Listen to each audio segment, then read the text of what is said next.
You're live. Hello, everyone. Hello, and welcome to the Peapod. This is a podcast dedicated to exploring the depths of peace in our lives and our world. I'm Terry Angel, your host, and I invite you to join me in a journey of discovery, inspiration, and some transformation. In a world often filled with noise, conflict, and uncertainty, the Peapod offers a sanctuary, a space where we can pause, reflect, and explore what it truly means to cultivate peace within ourselves and in our relationships with others. Each episode, we delve into a different aspect of peace, from personal stories of resilience and growth to conversations with experts and thought leaders in the field of peace building and mindfulness. We'll also explore the power of art, music, literature in fostering peace and understanding.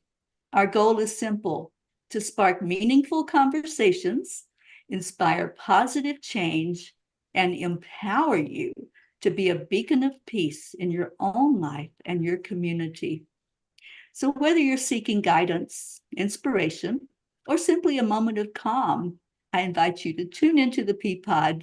Together, let's explore the infinite possibilities of peace and create a more harmonious world, one episode at a time. Please help me today to welcome Terry Wildemann and Dr. Ruth Anderson to the Peapod. Hi, guys. Terry is an intuitive business and wellness consultant for spiritual entrepreneurial neural leaders. That's a big word. At risk of burnout. Her 35 years of expertise have earned her the nickname the Intuitive Truth Detective. Among her clients, Terry's gift of pinpointing and clearing deeply rooted, unseen issues navigates her clients to skillfully integrate the spiritual, personal, and practical components of business and life. Her insights are driven by her proprietary shiftology process, and I hope she's going to share about that today, powered by intuition and her holistic strategy for cultivating leadership and health, wealth and health.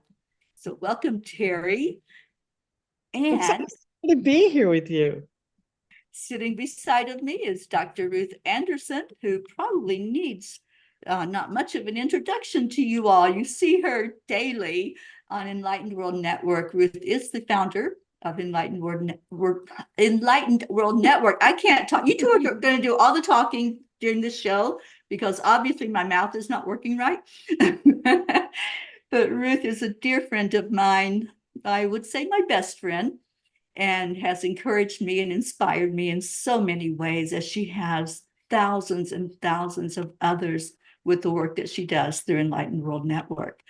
So we're just going to sit together and see what happens. We don't have an agenda, as I never have an agenda for the Peapod anyway, but we're just going to see what comes up and what Spirit wants us to talk about. And I think it's going to be fun. What do you guys say? Yeah, I'm looking forward to it. Absolutely. Except they're not giving me anything. Terry, shiftology sounds really interesting, and I think there may be people that are curious about what that's all about. Would you like to share about it? Sure, I'd love to. I've owned Shiftology, the domain shiftology.com, since, I think like 2010, something like that. And Spirit, just like intuitive leadership, I've had that since 2005, 2006. And I just put it in, Spirit gave it to me, but it wasn't until years later that I ended up applying them to the processes that I've created. And Shiftology, the first four letters of Shift is spirit, honor, integrity, freedom, and trust. So all of those pieces are part of my Shiftology process and actually we have the Shiftology accountability matrix, which is the actual program that we offer for weeks on end that guide people to be held accountable on a daily basis on different, we clear out old habits that aren't working and we shift into new habits that do work. Simple things like 15 minutes a day, we meditate, or whatever it is that they want to put in there. And involved with the shiftology process is also the vision and vibe workshop, where we create a vision board. So they actually it's all customized to the individual. They create their own shiftology process. I hold them accountable to it, along with the vision board, to assist them to reach their goals. Because if there isn't accountability, most people have a hard time without having somebody sort of kicking them in the tail to get things done. So shiftology is all about shifting from where you are to where you want to be, but doing it from being fully present in the moment. I love that. And you're so right. Sometimes we just need that other eye on us, right? Somebody to say, hey, what are you doing? You know, and not in a judgmental way, but in a loving way.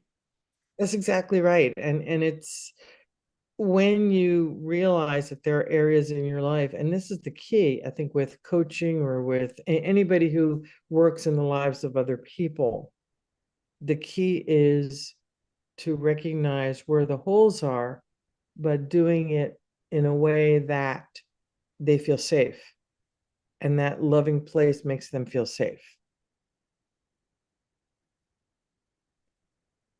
Yeah. So important to feel safe. That's our root chakra. That's where when change and shift happen, we might get kind of wobbly, Well, we right? get very wobbly.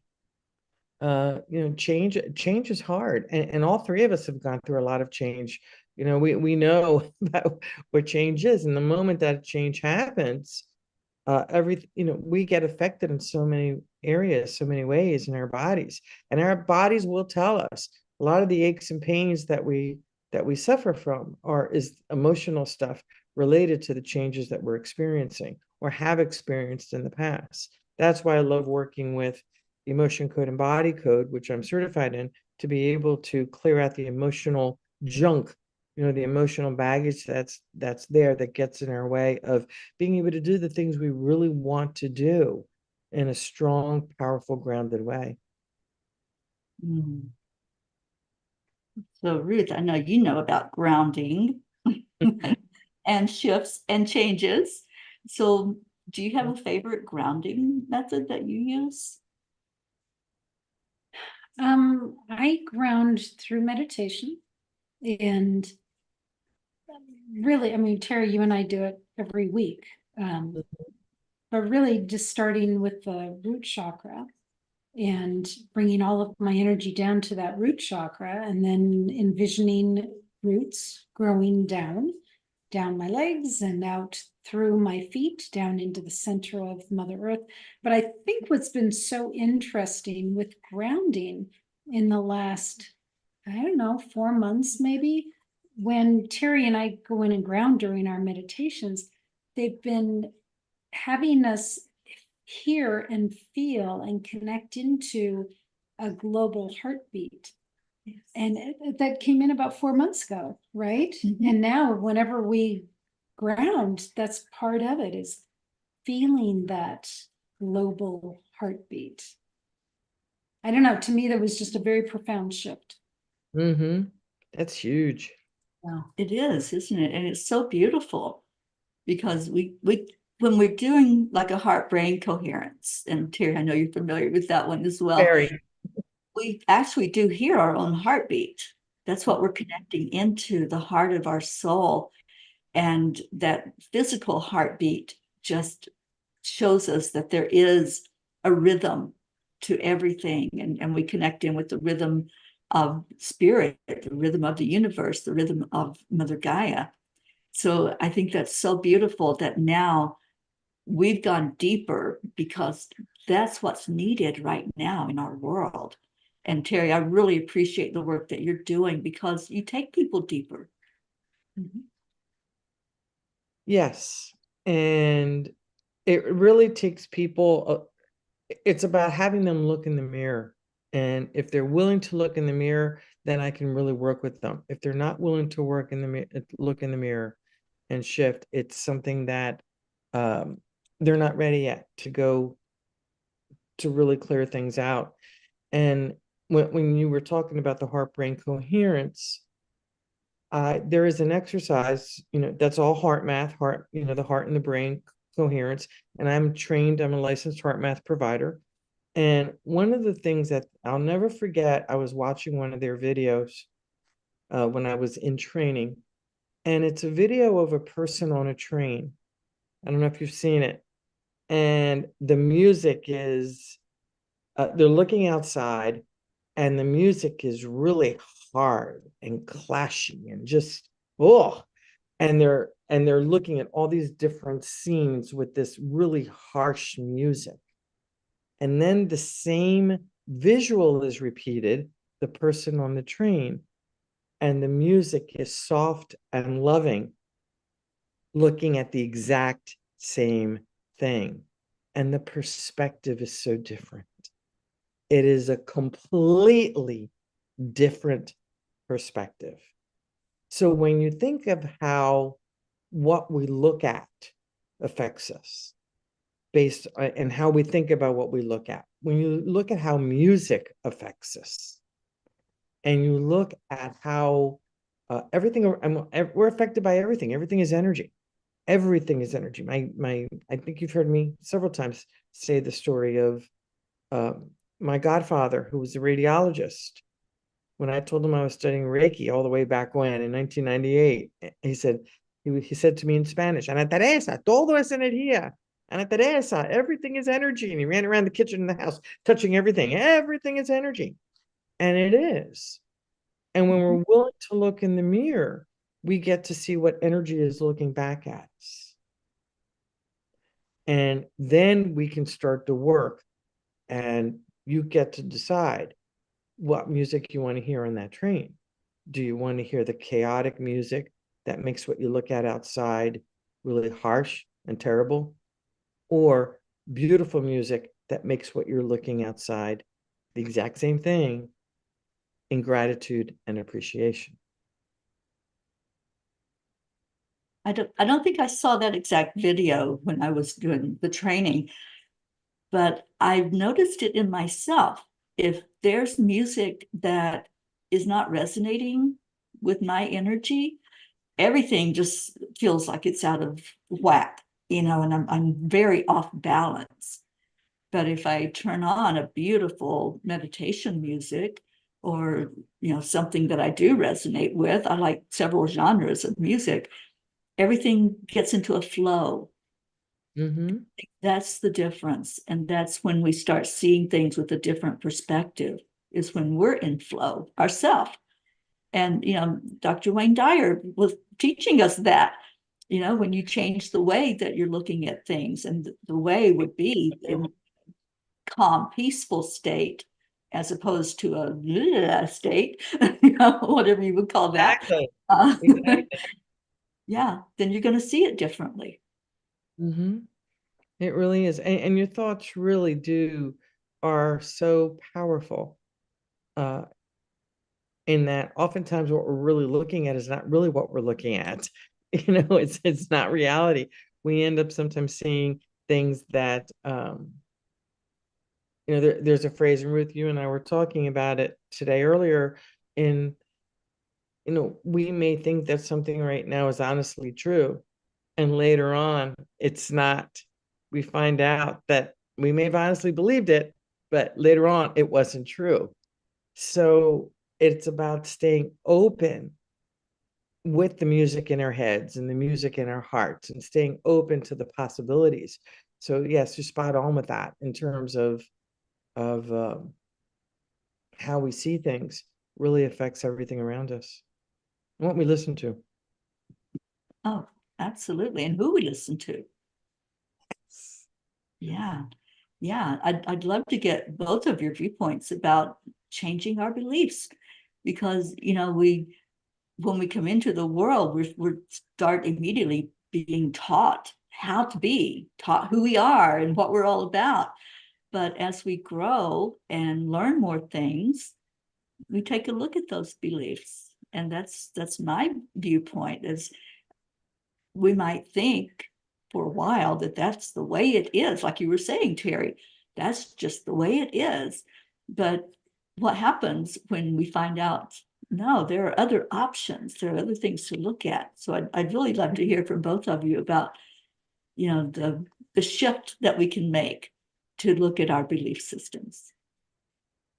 I'll give a quick little example. So the home that I've been living in for the last couple of years, something changed and I could not use Messenger on my laptop at all. I couldn't receive anything. I couldn't send anything.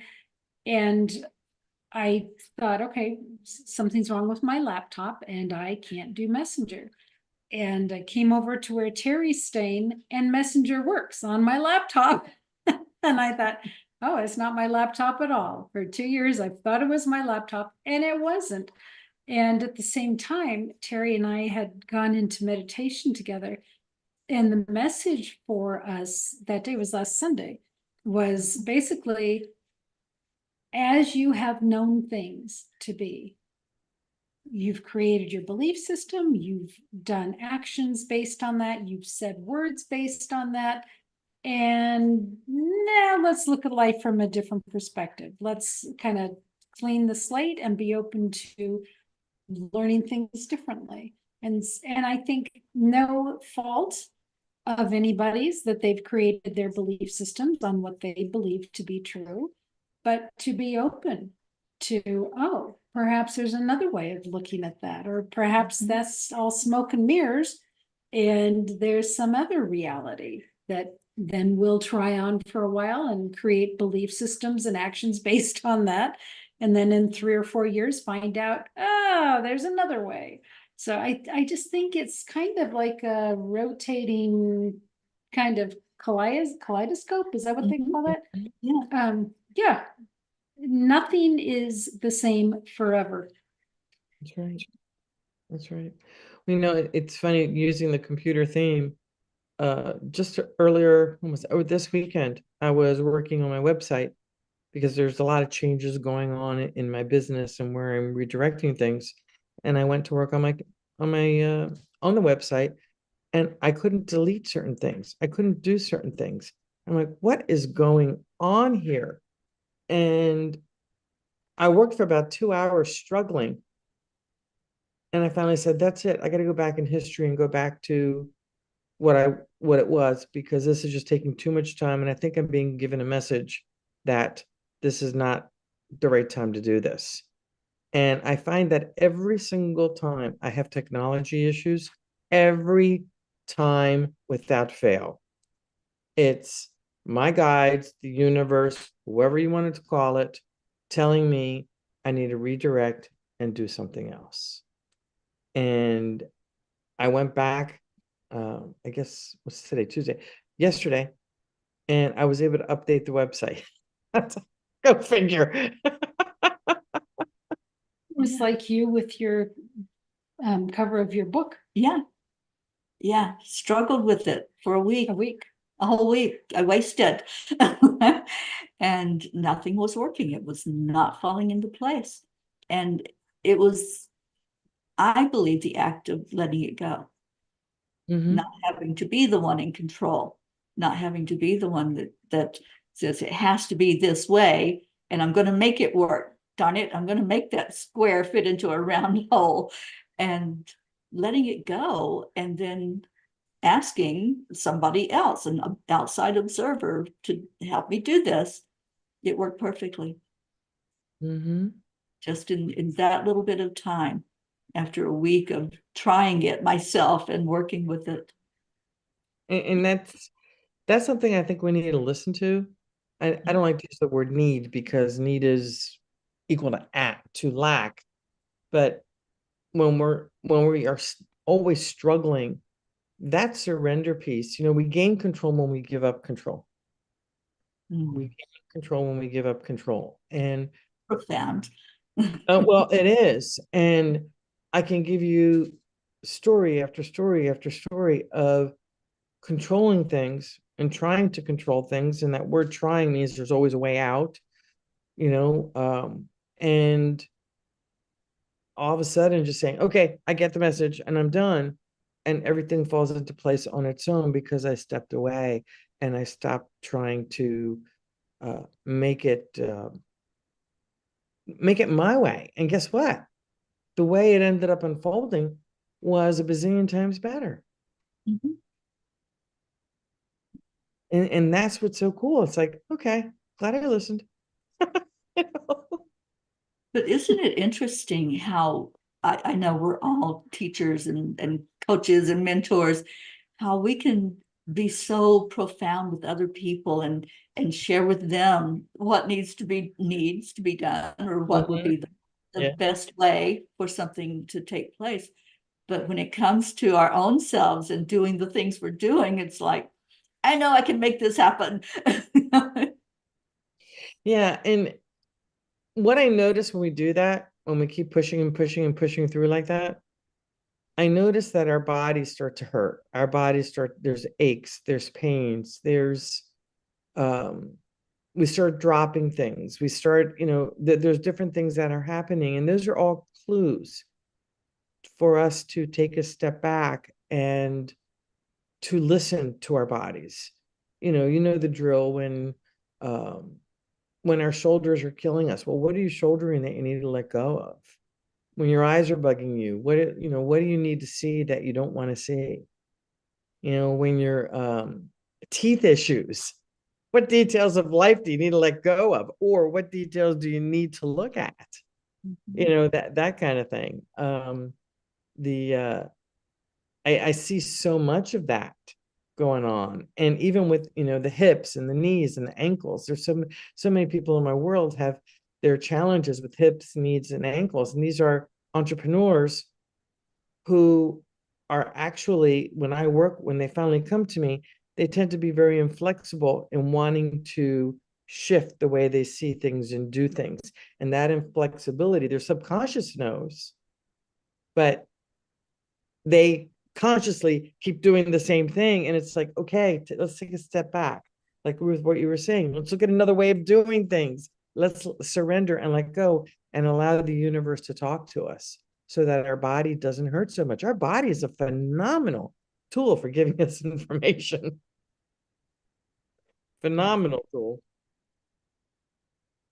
Yeah, I say that all the time. Listen to your body. It's going to tell you what's best for you. Mm-hmm. It will, but we're stubborn and we don't listen. Well, some of us listen sometimes. Yeah, it is. It's very phenomenal. And we don't have to tell our heart to beat. We don't have to tell our lungs to breathe in air. Everything works just so methodically and so beautifully. And how can we argue that there's not a creator that made us this perfect? Yeah. It's just miraculous when you think about how everything just works without being told, without being given a set of instructions. It just does what it's supposed to do, what it was made to do. And I love that. And if we allow it, it will work to perfection. It will. We want And to take you're that absolutely control right. back. If we allow it. If we allow it, however, so many of us don't listen to it because we don't believe that our body has given us messages. It's that mind body connection that's so big. And the proof, Dr. Joe Dispenza is amazing. Look at what he did, his broken back from that accident, being told that he was paralyzed, and then just using the power of his mind, because that's all he had at that point. Using the power of his mind, within 12 weeks, doctors told him he'd be paralyzed the rest of his life and in a wheelchair. And by using that power, and because he was a chiropractor, he was able to visualize every part of his body and knit it back together again. And within 12 weeks, he was back on a bike. Our bodies are very powerful, but so are our minds and our thoughts and how we use them. If you're negative all the time and you got aches and pains, listen. Yeah, it does affect the physical body. Our Mhm. mind state determines how well we're going to make it through this world.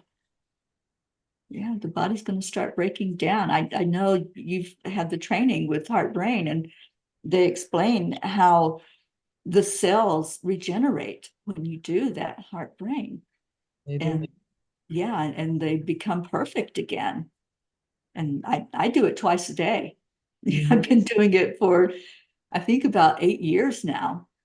Mhm. And it really works well. It's anti-aging because it does repair those cells. Yeah. And you're no longer the biological age that you should be, um, that you just keep going backwards because you're repairing everything when you do that. Exactly. We have our bodies are amazing. I think I read recently our bodies are meant to last 200 years, but the way we treat them, that's not happening. But certain pockets of the world, it does because of the way they care for their bodies. And they don't have a lot of stress. Right. And staying productive.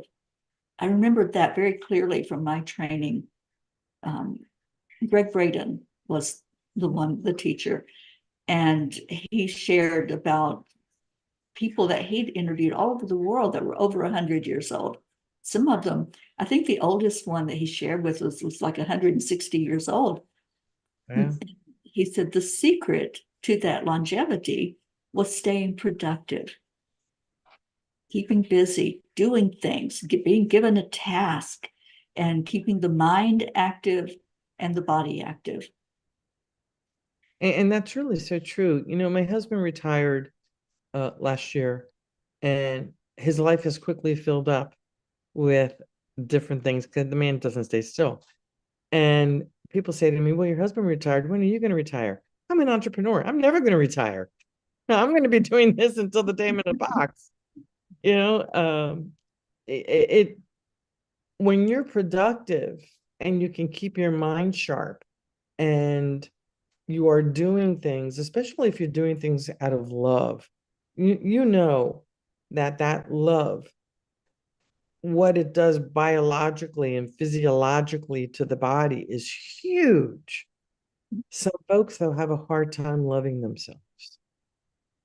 So, so Ruth, well, you and I had a conversation about that once. What are your thoughts on that? Folks loving themselves. I think it's probably one of the hardest life lessons for folks to learn. I Yeah. mean, some folks come by it easily, and the rest of us, I think, particularly women, and maybe that's just because guys don't talk about it as freely. Maybe they, are just as hard on themselves as we are.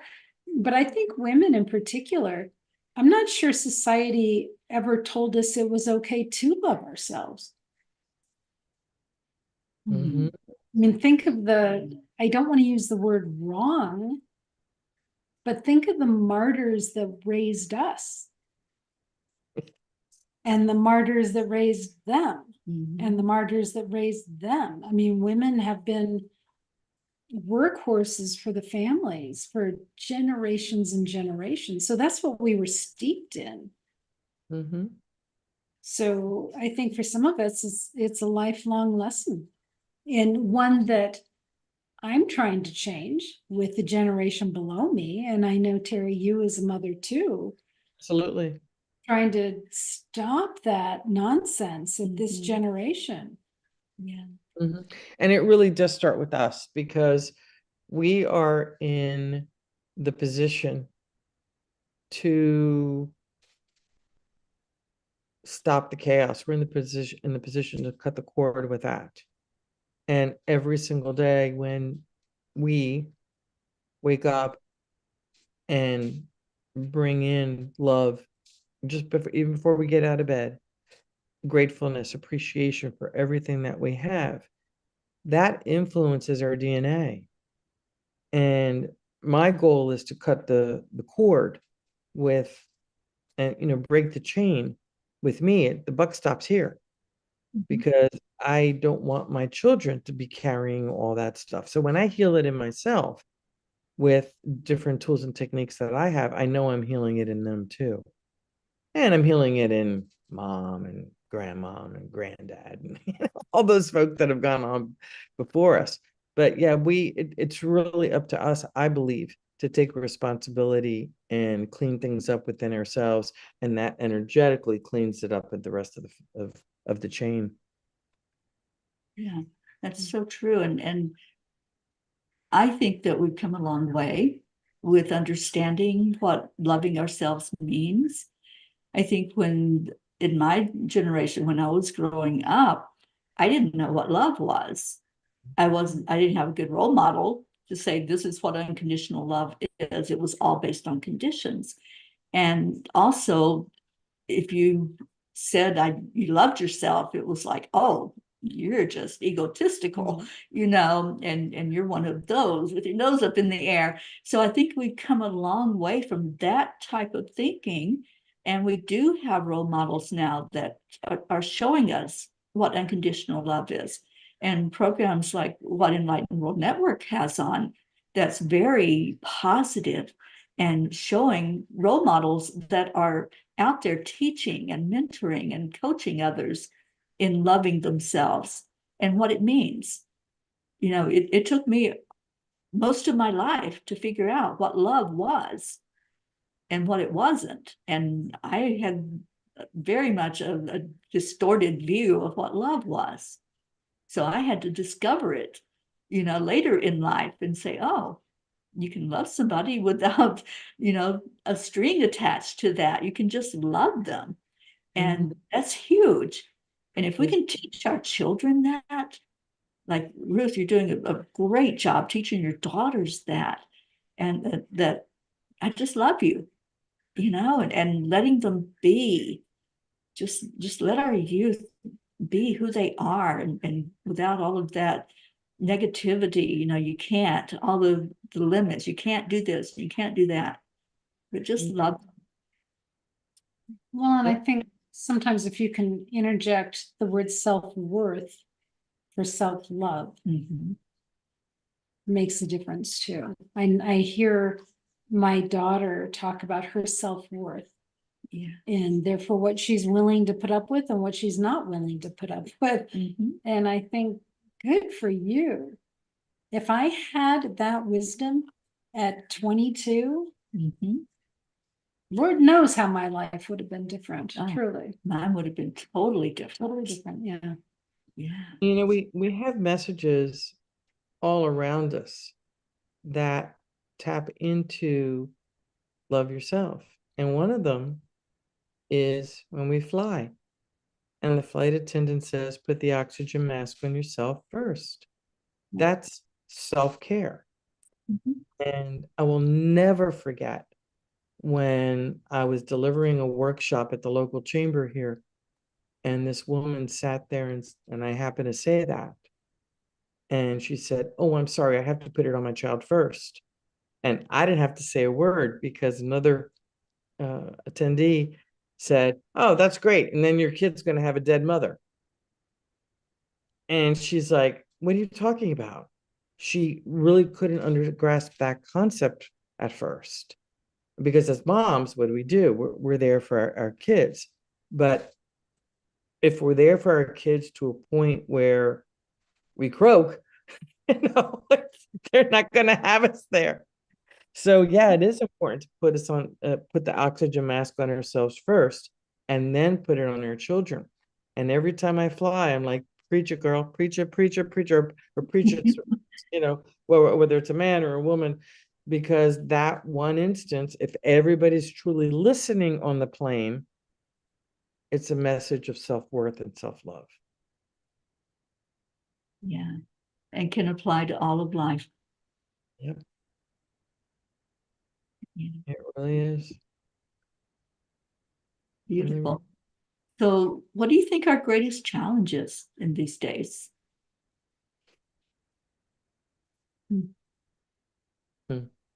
About 5 things came into my brain when you asked that.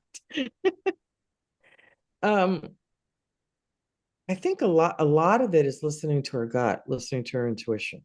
You know me, I'm an intuition junkie, as the two of you are. You're all about intuition. And we avoid listening to our gut because and we avoid even talking about it because we're so concerned about what other people think. Just yesterday, I was speaking with someone who is in a very professional field. She's in the legal field. And she, after we talked and I told her what I do, she says, I don't tell anybody, but I'm a tarot reader. And I have to be very careful who I say that to, because it could affect my career. Sure. And I thought, oh, how sad is that? That, Very. it is very, very sad. And, I think that's the challenge that we have, that people, intuition is not mystical. Intuition is in us. It's not this mystical thing out here. It is a tool that we are born with. And when we accept that, it helps us with the practical side of our world as well as the emotional side of our world. And when people get that their intuition is something to always listen to, and especially in business, the top CEOs in our world, they listen to their gut. They listen to their intuition. They listen to what's next. And they really have, a lot of them really have it. And when we use it for good, and our gut tells us when something is wrong, something isn't right. We have three brains: our head, our heart, and our gut. The gut is actually a brain. There are brain cells in it. They've found brain cells in our guts. And the intuition, the intuitive piece, and I was watching the Gaia channel the other day. There's a wonderful show called Superpower that I absolutely love. And in episode number 3, there is Rick Snyder talking about business intuition. And he amplified.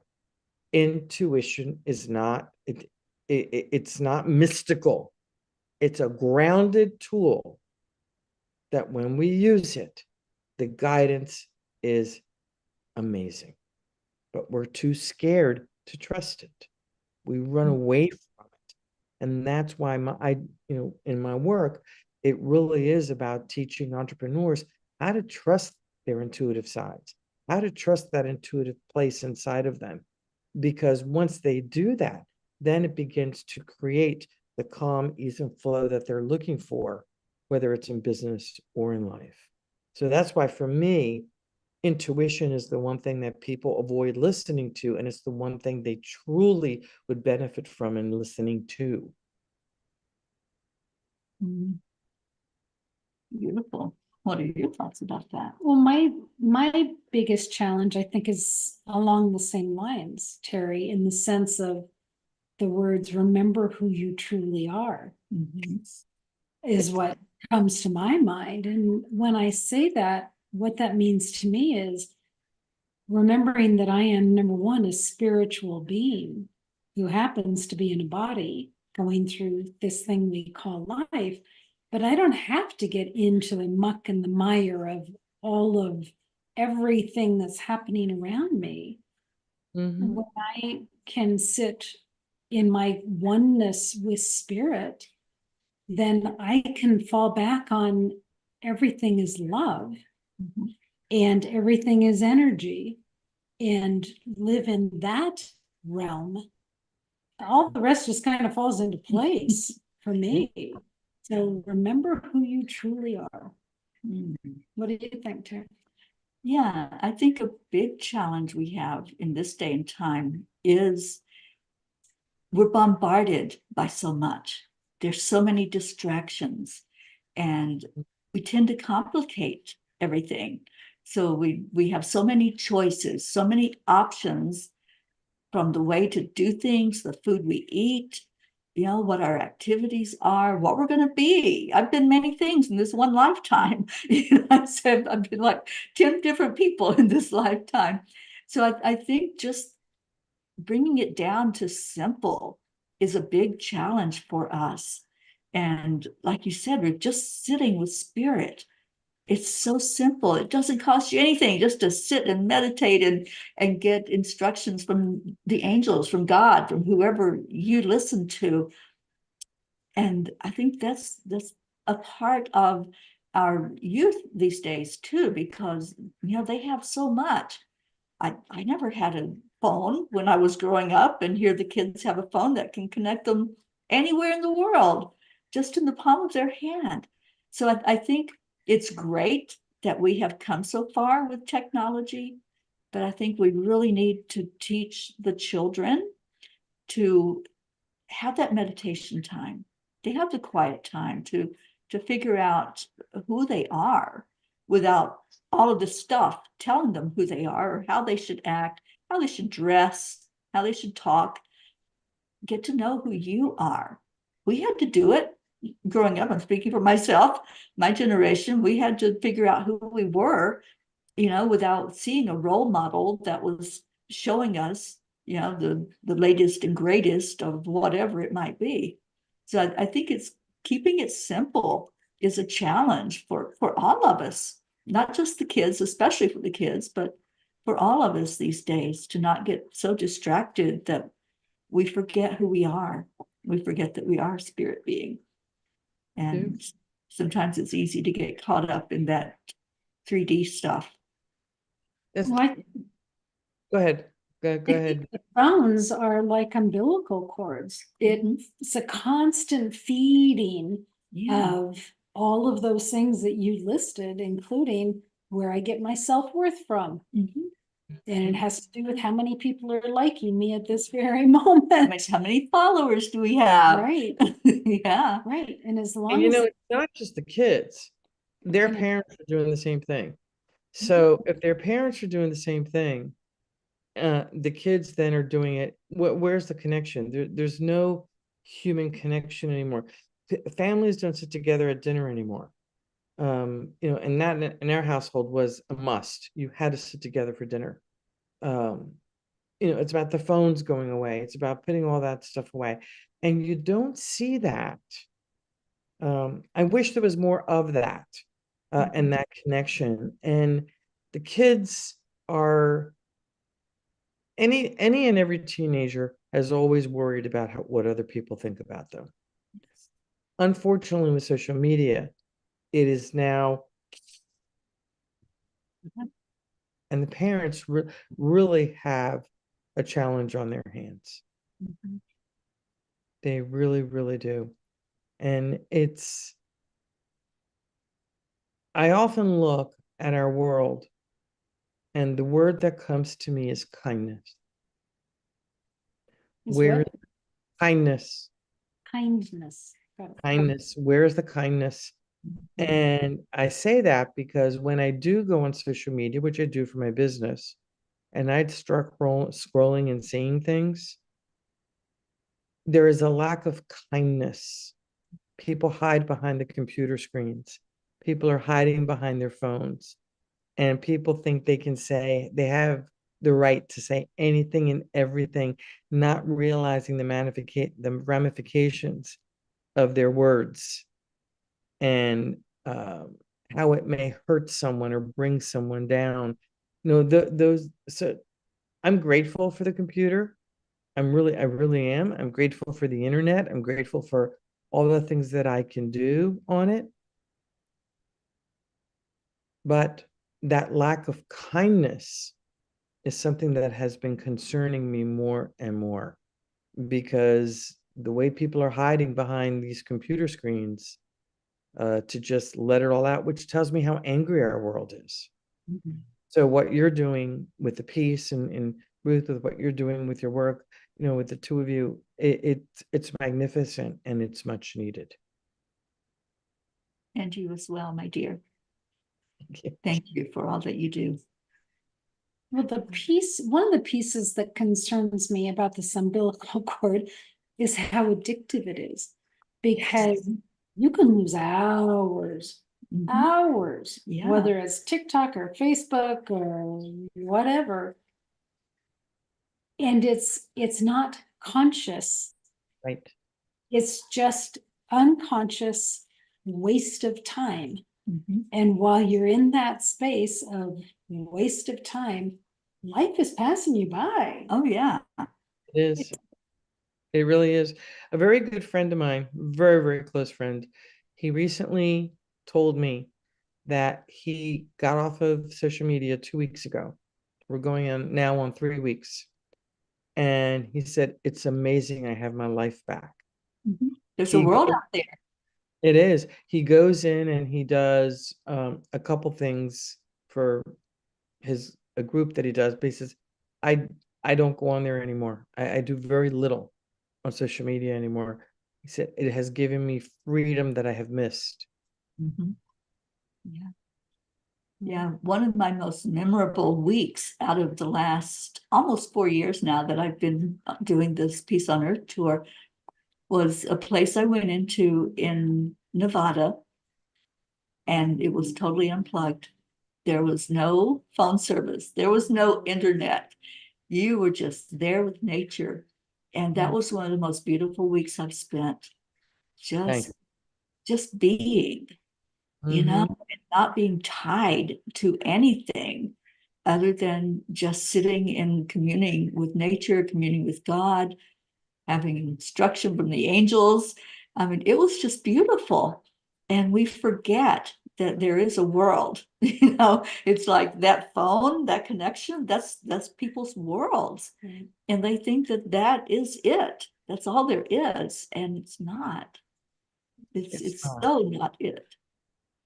It's not. And to get back to that kindness, when we sit in nature and we sit with God, we're kind to ourselves. Yeah. It's such a, when you're kind to yourself, it's a form of self-love. Absolutely.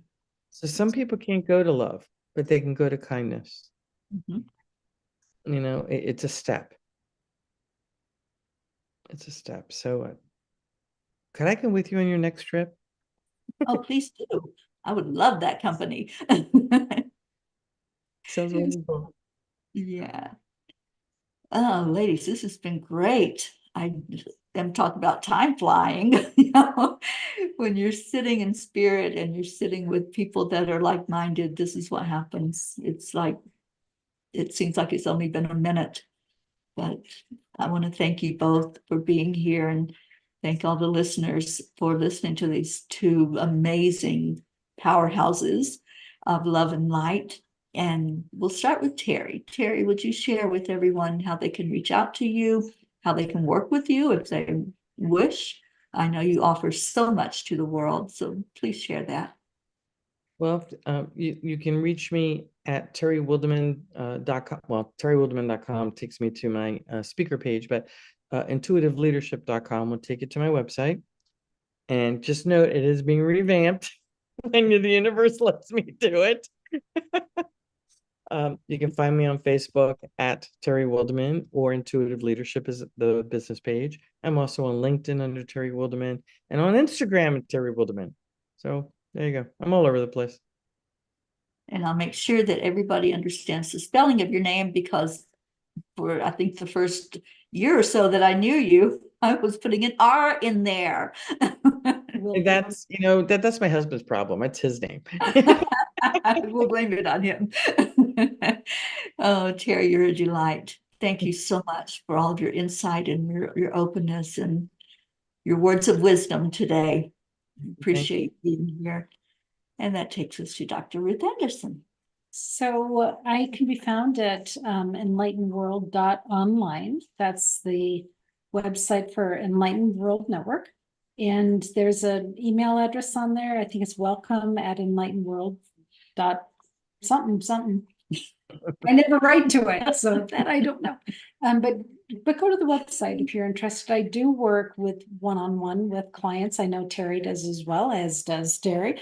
So if there's anything that any of the three of us could do, just please reach out. Yes, if anything has triggered you today and you would like to know more about it or discuss it with someone, just pick one, choose one, and whichever one you resonates, which one of us you resonate with, and reach out. Ruth has programs every day on Enlightened World Network. There's always a meditation, as well as other informational and educational programs. And they're all very inspiring, that will be uplifting and positive, because that's the whole goal, is put more positive into the world. That's what I try to do every day. And hopefully you've gotten some positive from this today and something to make you think, because that's also what I like to do, is just encourage people, use your brain, think for yourself. And we spoke earlier about belief systems. So look at your beliefs, always examine them.